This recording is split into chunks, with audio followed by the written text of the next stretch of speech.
O Senhor esteja convosco. Proclamação do Evangelho de Jesus Cristo segundo João.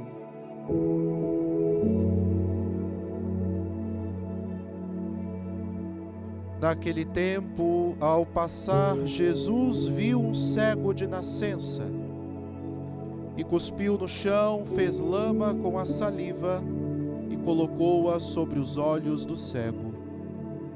E disse-lhe: vai lavar-te na piscina de Siloé, que quer dizer enviado. O cego voltou, lavou-se e voltou enxergando. Os vizinhos e os que costumavam ver o cego, pois ele era mendigo, diziam: não é aquele que ficava pedindo esmola? Uns diziam: sim, é ele. Outros afirmavam: não é ele, mas alguém parecido com ele. Ele, porém, dizia: sou eu mesmo. Levaram então aos fariseus o homem que tinha sido cego.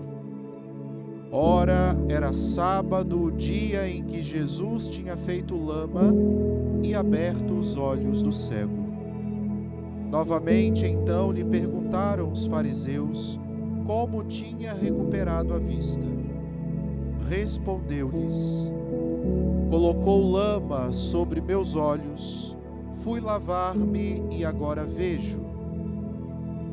Disseram então alguns dos fariseus: esse homem não vem de Deus, pois não guarda o sábado.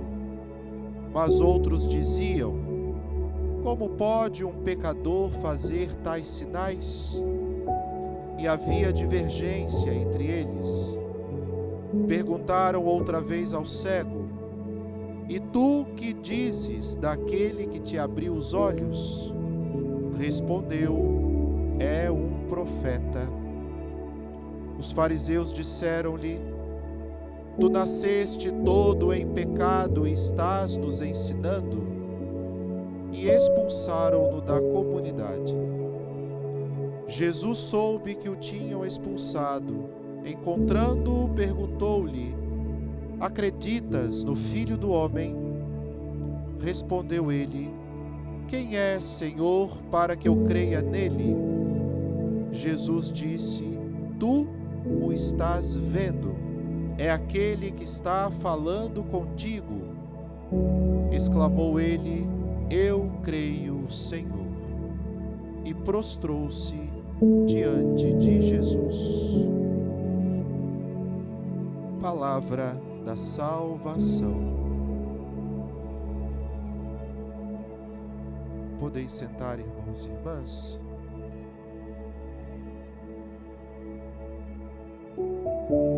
Queridas irmãs canossianas, amados irmãos, o quarto domingo da Quaresma, ele vem recheado de várias certezas na nossa vida. E, na verdade, essa é a alegria do ser humano, ter certeza de alguma coisa. Não tem coisa mais perturbadora para o ser humano do que não ter certeza de uma decisão que foi tomada, não ter certeza do amor de alguém por si, não ter certeza de que ama, não ter certeza se está no emprego certo, não ter certeza se está cursando a faculdade certa, não ter certeza se vai fazer o passeio certo, enfim. Essas incertezas humanas, elas podem nos tirar a paz. E hoje o Senhor é muito claro numa certeza que pode e deve provocar alegria ao coração de todos nós. Ele nos ama profundamente. Quanto mais incerta for essa afirmativa na nossa vida sobre Deus, mais confusos podemos nos tornar. Porque o amor de Deus, além de tantas faculdades e finalidades, ele tem a grande e sublime finalidade de nos deixar seguros. É por isso que hoje o salmista nos chama a Deus de pastor, para que a gente não possa ter dúvidas de que somos pastoreados. E o que é ser pastoreado por Deus? Em primeiro lugar, é ver dele todas as necessidades atendidas. E aí, para nós, talvez hoje e sempre será muito complicado assimilarmos essa certeza, porque nós somos enxertados o tempo todo de situações que são materiais, que são temporais. Nós estamos acostumados a lidar com esse tipo de situação. Agora, a fé precisa fazer com que os nossos olhares, as nossas certezas, elas possam migrar para algo maior, para algo que não se acaba. Deus. Deus é especialista em tudo. Tudo de bom que vocês imaginarem, Deus é especialista. Deus é especialista em salvação, Deus é especialista em amor, Deus é especialista em perdão, em justiça, Deus é especialista em salvação. E uma das coisas que faz com que Deus seja especialista é o que nós assistimos hoje acontecendo nas leituras. Vamos olhar para as 3 personagens bíblicas que aparecem para nós ao longo das leituras. Nós temos, na primeira leitura, quem aparece para nós na primeira leitura? Sendo eleito, fala? Davi, depois de muito custo. Não sei se vocês perceberam que nem a família de Davi apostava nele. A primeira coisa que fizeram é, nós vamos receber uma visita importante. Na nossa casa virá um profeta que vai eleger o rei de Israel. Arruma as crianças, dá banho nelas, coloca a roupinha para receber a visita, porque eles vão ser rei. Arrumaram os 7 filhos. O 8º mandaram para o campo cuidar das ovelhas. Humanamente falando, Davi não era considerado uma opção. Humanamente falando, Davi jamais seria escolhido rei. Se deixasse para que os seus pais o fizessem, aqueles que o conheciam mais, aqueles que o conheciam melhor, Davi não seria rei de Israel. Na segunda leitura nós temos Paulo, falando aos habitantes de Éfeso. Paulo já tinha uma condição social melhorada, não era excluído por causa da descendência hebreia, por causa da formação intelectual, era aceito em todos os meios sociais mais nobres e importantes, porém lhe faltava uma coisa: a certeza de que era amado por Deus. A pessoa que não é amada, ela torna-se uma perseguidora contra o amor. E era isso que Paulo fazia. E é por isso, meus irmãos, que na nossa vida de conversão, nós temos que pedir a Deus o dom de nos deixarmos ser amados por Ele. Porque não tem coisa mais triste para um ser humano que não ser amado. O ser humano que não é amado não é aceito. E um ser humano que não é amado e não é aceito é capaz de disseminar tudo aquilo que for contra o amor e a aceitação. Até que Paulo tenha grande experiência com Deus e se vê amado, se vê alcançado, se vê iluminado, se vê enxergado. Davi não era enxergado na sua concepção cultural, no seu tempo histórico, pelos seus próprios. Paulo não era enxergado por si mesmo, não conseguia enxergar em si mesmo que tudo o que ele era, só era por causa da graça de Deus. E aí, indo para o Evangelho, alcançamos a terceira personagem da liturgia dessa semana, desse fim de semana, que também sofre da mesma coisa.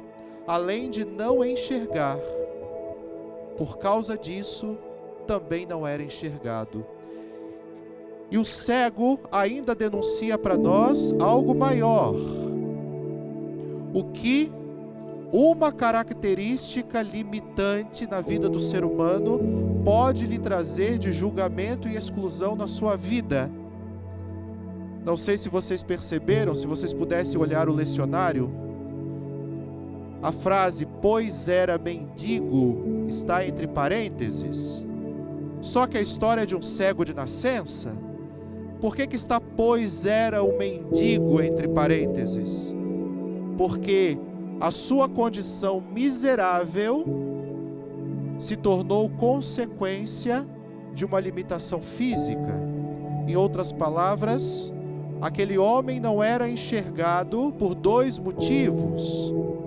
Porque os judeus acreditavam que ele era amaldiçoado por ter uma limitação física e por isso se achavam no direito de anulá-lo.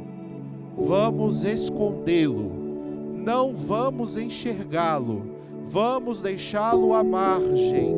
Então aqui o que está faltando nas três leituras para a vida desses três homens serem vistos, serem percebidos, serem com sensibilidade tratados, acolhidos, amados. E eu vou dizer para vocês, meus irmãos, a humanidade está carente de amor, amor de verdade. Nossas famílias estão carentes de amor, nossas amizades estão carentes de amor. Nós estamos lidando com as situações à base de muito interesse e oportunismo. Eu amo até que, eu amo se, eu esqueço de que a condição para eu existir, inclusive, a condição para nós existirmos, é exatamente o fato de que Deus nos ama acima de qualquer coisa, acima de qualquer situação. Apesar de nossas decisões mal tomadas, decisões fraquíssimas de fé, sem conteúdo, sem fundamento às vezes, apesar disso, Deus nos ama incondicionalmente. Ama tanto que elegeu o único filho que não deveria ser eleito. Tanto ama que escolheu um homem carente de amor para lhe mostrar amor, para parar de perseguir quem o amava. Tanto ama que trouxe aquele cego à vida de novo. Ele não tinha vida, ele sobrevivia, mas ele não tinha vida. O Senhor tanto nos ama que nos sustenta. O que nos faz estar vivos até hoje, sempre fará. O que nos faz estar hoje reunidos em assembleia, celebrando a Eucaristia e a Palavra de Deus e a fraternidade que nos une, não poderia ser outra coisa que esse amor ininterrupto de Deus. O amor que não é interrompido pelas minhas falhas, não é interrompido pelas suas falhas e não é interrompida pelas falhas do mundo, mas continua perseverante. É por isso que a liturgia desse quarto domingo da Quaresma do ano A faz questão de nos lembrar que o amor, ele é luz, ele devolve a vida, ele abastece a nossa existência de sentido. O amor, ele nos tira da escuridão. O amor, ele não dissipa como luz forte, na verdade, ele agrega, ele traz para junto de Deus quem nós somos. Isso é o amor de Deus que nos ilumina, irmãos. Ilumina os cantos escuros da vida, ilumina os cantos escuros da consciência, ilumina os buracos, as lacunas que nos fazem às vezes ser tão carentes, a ponto de procurar soluções onde não temos. O amor de Deus é assim. O amor de Deus sempre será assim. Nós é que precisamos redescobrir isso todos os dias da nossa vida. Peçamos essa graça nessa Eucaristia e em todas, para que pela intercessão de Maria Santíssima e de São José, nunca nos afastemos da certeza de sermos amados por Deus. Louvado seja nosso Senhor Jesus Cristo.